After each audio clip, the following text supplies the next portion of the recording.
Bismillahirrahmanirrahim. Assalamu alaikum students. We are doing today question number 11 and 12 of advanced level of exercise 1B of D2 book. Let's start students. Y is directly proportional to x square and y is equal to a for a particular value of x. Find an expression for y in term of a when the value of x is doubled.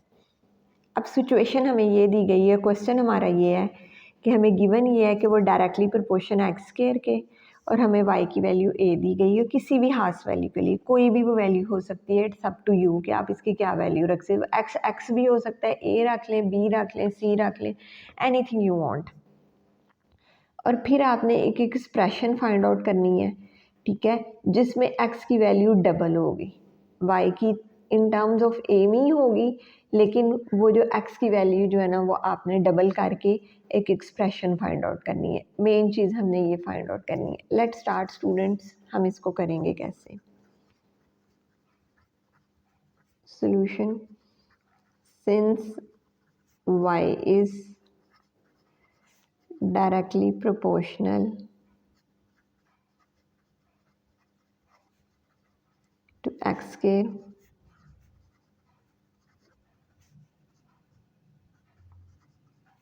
Where k is constant. आपको पता है proportionality sign finish होगा, is equal to का sign आएगा, साथ constant आएगा। अब हमें y प्रोवाइड किया गया हुआ a और x उन्होंने कोई भी वैल्यू बोली है, कोई हाफ वैल्यू, ठीक है। ये आप पे आप इसकी क्या वैल्यू रखते हैं, ठीक है। मैं इधर इसकी वैल्यू b रख रही हूँ, ठीक है।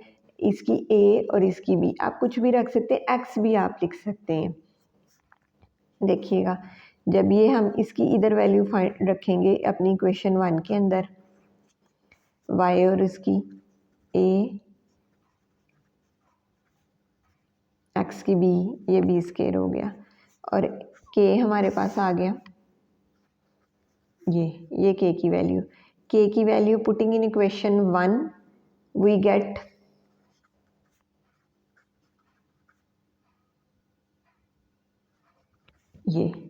ये हमारी इक्वेशन बन गई जो एक दूसरे को आपस में कनेक्ट कर रही है y को x स्क्वायर के साथ। ये हमारी इक्वेशन बन गई। अब हमें सिचुएशन ये प्रोवाइड की गई है कि x जो है ना वो उसने डबल हो जाना है, ठीक है। x अगर आपके पास b है तो वो डबल होगा, तो क्या होगा, व्हेन x इज डबल्ड, जब x आपके पास डबल होगा तो वो क्या हो जाएगा, x is equal to 2b। देखें b में प्लस किया, डबल 2b हो गया। व्हेन x इज डबल या x is equal to 2b हो गया, ठीक है। क्योंकि पहले जो हमने खुद से x कंसिडर किया था, b किया था और उसको डबल किया तो वो 2b हो गया। ये x की वैल्यू हम इसके अंदर अपनी राइट डाउन करेंगे।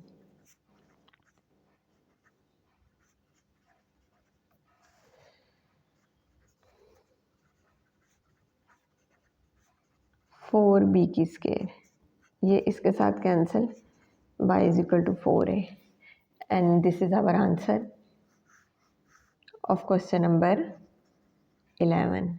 Now it's finished. Student, question number 12. The braking distance of a vehicle is directly proportional to the square of its speed. When the speed of the vehicle is b meter per second, its braking distance is d meter. If the speed of the vehicle is increased by 200%, find the percentage increase in its braking distance. अब इधर ये है कि जो breaking distance है ना, जो एक ब्रेक लगाते हुए डिस्टेंस कवर किया है किसी गाड़ी ने या कोई भी जो व्हीकल है, वो डायरेक्टली प्रोपोर्शन है उसकी स्पीड के स्क्वायर के बराबर, ठीक है। और स्पीड दी गई है आपको b, ब्रेकिंग डिस्टेंस दिया गया है आपको d, और आपने अब फाइंड आउट करना है increase, percentage increase find out करना है। परसेंटेज इंक्रीज दिया गया हुआ है और उसका आपने फाइंड आउट करना है ब्रेकिंग डिस्टेंस का परसेंटेज इंक्रीज, के कितना ब्रेक लगाते हुए उसका जो है ना वो परसेंटेज दिया गया हुआ है, ठीक है।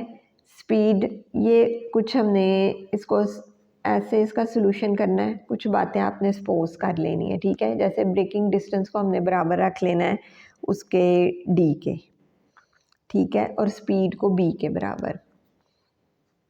लेट ब्रेकिंग डिस्टेंस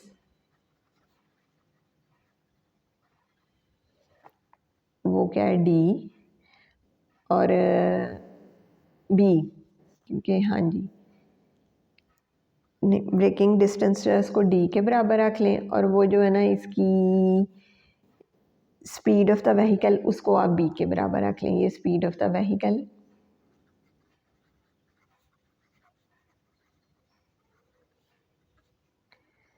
इसको आप बी के बराबर रख लें, ठीक है। जब बी डायरेक्टली प्रोपोर्शन है किसके, स्केयर ऑफ इट स्पीड, ठीक है। ब्रेकिंग डिस्टेंस जो है ना वो डायरेक्टली प्रोपोर्शन है, ब्रेकिंग डिस्टेंस आपके पास डी और वो डायरेक्टली प्रोपोर्शन है किसके, स्केयर ऑफ स्पीड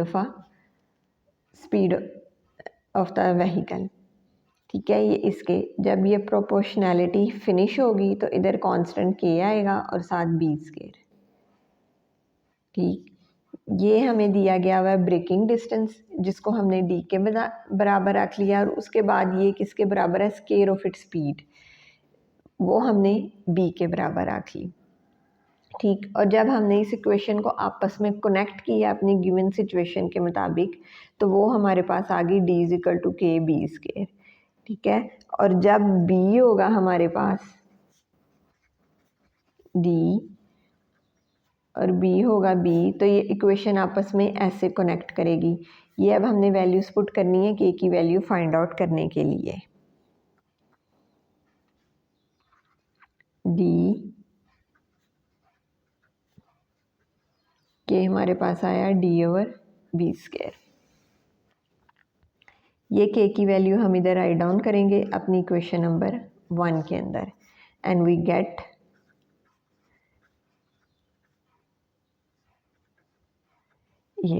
ये हमें जो है ना वो मिला इसको रख के।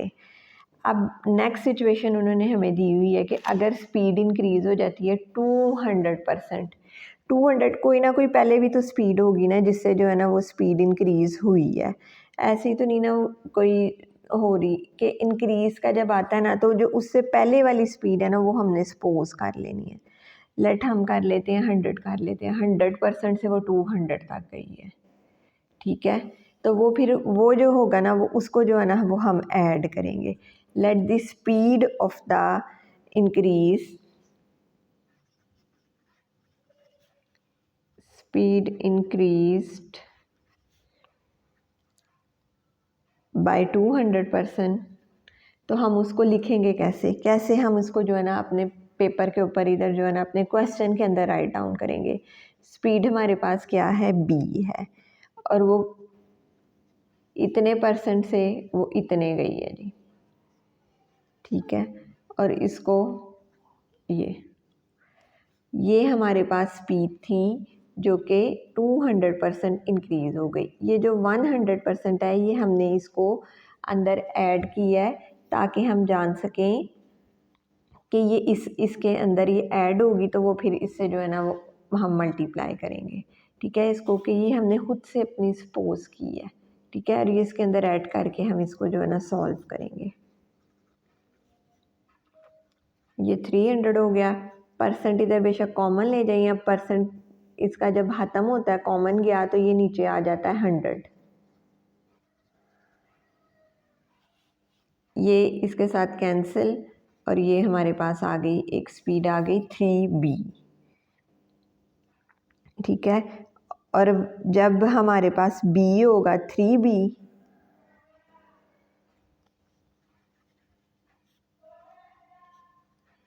ठीक है, जब b होगा 3b तो वो हम अपनी इस इक्वेशन में राइट डाउन करेंगे जिससे हमारी पास आ जाएगी ब्रेकिंग डिस्टेंस हमारे पास आ जाएगा।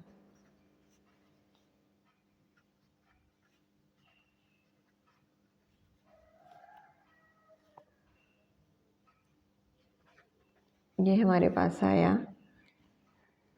डी बी स्केयर और ये 9b स्केयर, ये इसके साथ कैंसिल हुआ और डी हमारे पास आ गया 9।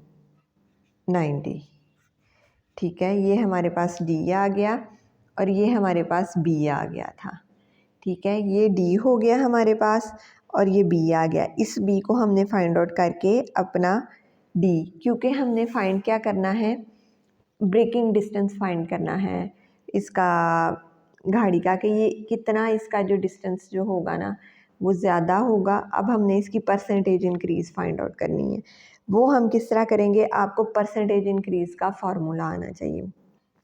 वो फार्मूला ये है कि टोटल में से इनिशियल माइनस टोटल चीज़ में से जो पहली स्टार्ट की चीज़ होती है उसको माइनस करके डिवाइडेड बाय टोटल। जो इंक्रीज़ आया होता है उसको हम माइनस करके उससे और नीचे उससे डिवाइड कर देते हैं और हमारे पास जो होता है ना वो परसेंटेज इंक्रीज़ आ जाता है। ये देखें, परसेंटेज इंक्रीज़ के लिए स्टूडेंट हम ये करेंगे कि हम इसको 9D है हमारे पास, जो हमारा परसेंटेज इंक्रीज़ है, ठीक है, उसको हम माइनस करेंगे अपने टोटल के साथ जो हमारे गिवन था, जो हमारा स्टार्ट की ब्रेकिंग डिस्टेंस था। ठीक है, वो ये रहा। ठीक है, और उसको हम डिवाइड करेंगे डी के ऊपर और मल्टीप्लाई कर देंगे 100 के साथ। ये परसेंटेज इंक्रीज़ फाइंड आउट करने का फार्मूला है। ठीक है, फार्मूला ये है कि वो जो इंक्रीज़ है, जो टोटल इंक्रीज़ है वो minus by initial condition divided by वही इनिशियल कंडीशन मल्टीप्लाई बाय 100। ठीक है, इससे हम अपना परसेंटेज इंक्रीज़ फाइंड आउट कर सकते हैं। ये D8 D/D मल्टीप्लाई बाय 100, ये कैंसिल हुआ और D हमारे पास आ गया 800%। ये हमारे पास 800%, यही हमारा आंसर है। और ये शो कर रहा है कि जो परसेंटेज इंक्रीज़ है ब्रेकिंग डिस्टेंस में वो है 800। ठीक है, thank you students, and this is the end of the exercise 1B।